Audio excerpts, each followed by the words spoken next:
family history has a really powerful influence on who we are.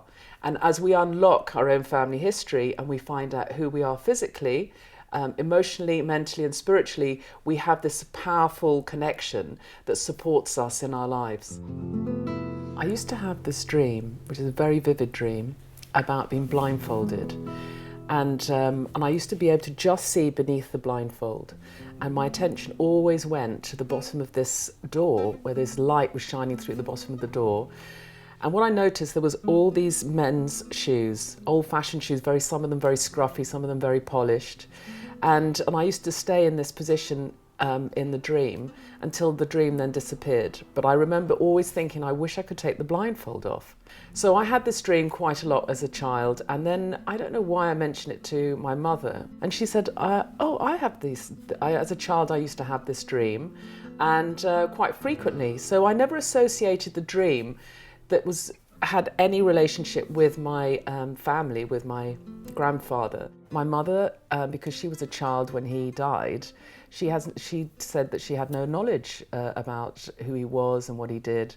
And so my cousins sat me down and went through some family pictures and started to discuss with me who he was.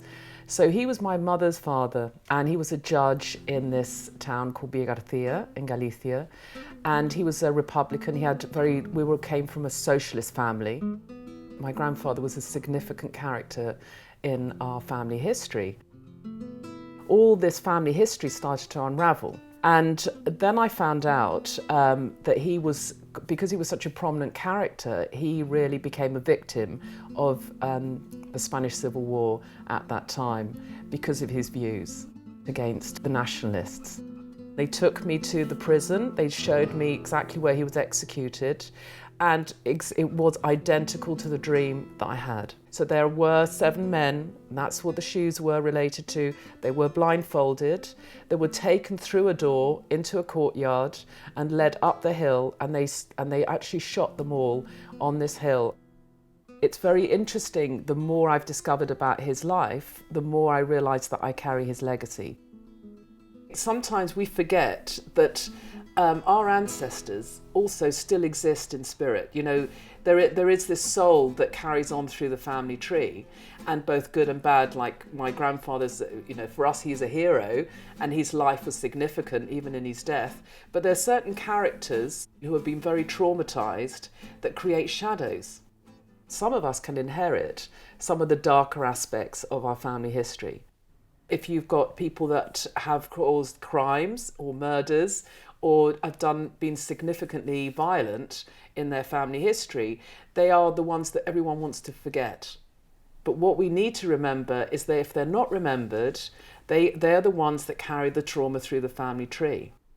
One of the most important ways to connect, to remember and honour our ancestors is to build an altar. You begin by choosing either a table or a space, and then you can go through family pictures. You might have a great picture of a great-great-grandmother that you feel particularly connected with. You can also put pictures of your own children or your siblings or your parents. And then what's really lovely is to be able to kind of choose family items like maybe your grandmother's pearls or a little antique, or sometimes I put crystals on mine. I light this candle when there's family birthdays or there's a significant event, or if I'm worried about something, I can go and sit or stand by the altar and do a little prayer to kind of connect me with their support and their help and their love.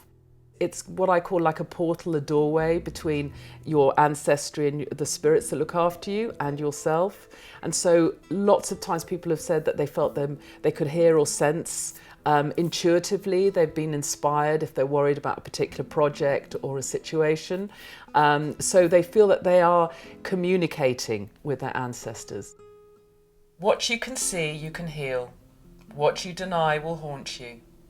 What you have the courage to change will transform you. What you bury will challenge you. What you unbury will become gifts and inherited talents.